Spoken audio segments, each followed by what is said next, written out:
Halo guys, welcome back to Korea Ramit bersama orang Korea yang kebelet. Oke, Polo-Polo, apakah Polo-Polo udah kebelet untuk mendengarkan cerita hari ini atau Polo-Polo benar-benar kebelet ke toilet? Ya, semoga Polo-Polo kebelet untuk mendengarkan cerita hari ini. Laki-laki si A, kita pakai nama si A lagi. Nah, kali ini si A ini merupakan seorang peternak ayam yang bekerja di Amerika Serikat. Si A ini tinggal bersama keluarganya dan pada suatu hari ibu mertua dari si A itu datang mengunjungi rumahnya. By the way, ibu mertua si A itu tinggalnya lumayan jauh, jadi bukan cuma nyebrang dari gang berapa ke gang 3 gitu, bukan. Datang dari tempat yang lumayan jauh. Sayang, tangkepin dong ayam 1 ekor, aku mau bikin sup ayam buat mamaku. Ya, minta tolong ya, 1 ekor aja.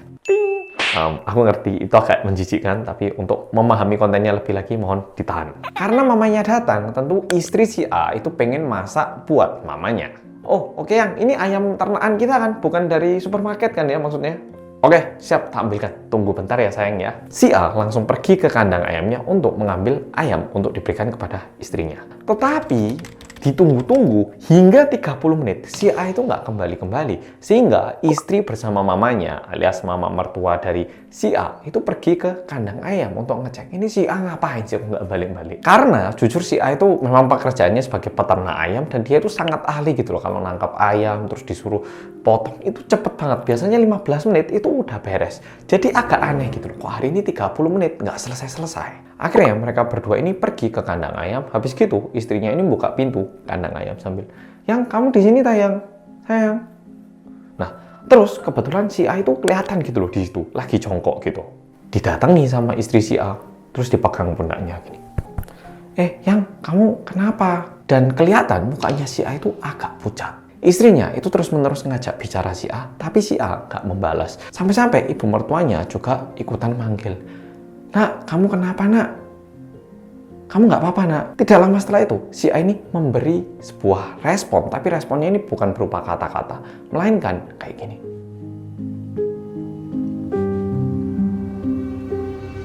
Menunjuk ke arah satu pojok di kandang ayam itu. Istri sama ibu mertua si A juga ikutan ngeliat, apa sih ini gitu.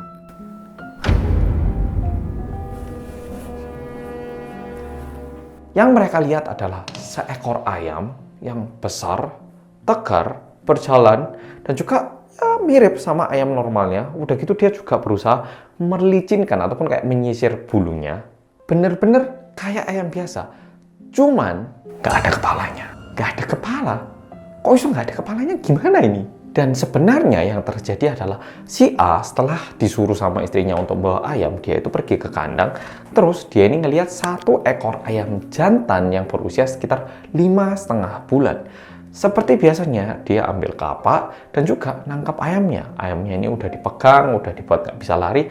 Habis gitu, kepalanya ini harus dipotong ya, atau tentu harus dibunuh. Nah, waktu kepalanya mau dipotong, ayamnya ini agak bergerak, tapi kapaknya itu tetap kena pas di lehernya, sehingga kepala sama badannya itu terpisah. Sampai sini, itu masih seperti biasa.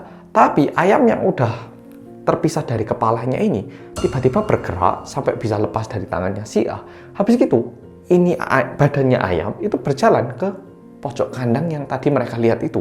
Setelah sampai di pojokan itu, ayam ini ya gerak kayak ayam biasanya, seperti ayam yang nggak dipotong kepalanya, tapi nggak ada kepalanya. Oke, sekarang kita paham apa yang mereka lihat ya toh. Melihat itu, si A istri sama mertuanya itu jadi kayak agak serem, sehingga istrinya itu bilang, "Yang kayaknya kita balik rumah dulu aja deh, ini biarkan deh daripada tambah aneh. Toh sekarang ibu juga lagi capek habis perjalanan jauh, kita balik rumah istirahat aja dulu, oke?"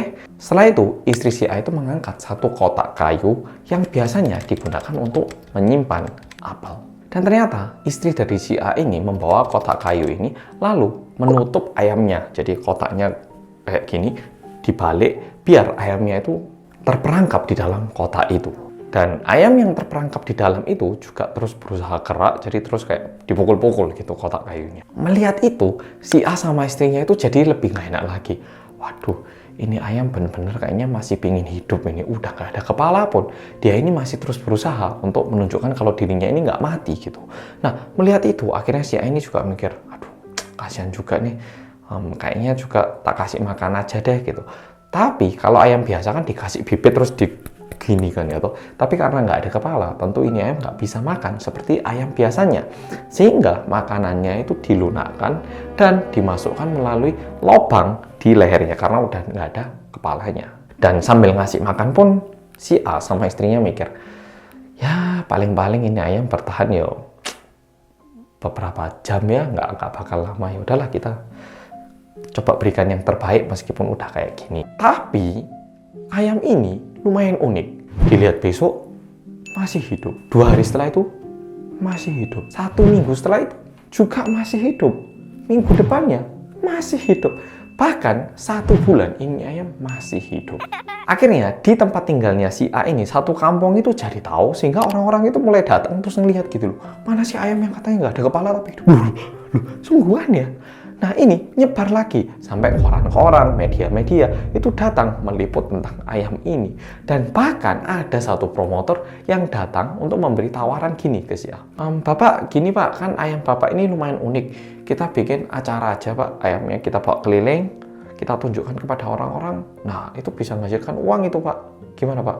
Mau nggak Pak? A dan istri A itu menyetujui untuk melakukan hal itu.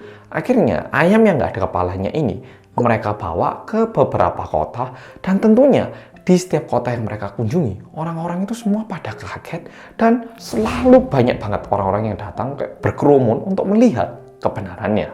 Dan ayamnya ini terus hidup hingga majalah-majalah terkenal pun itu mulai datang untuk meliput tentang ayam ini. Seperti yang bisa kita bayangkan, tiket pertunjukannya itu benar-benar laris banget.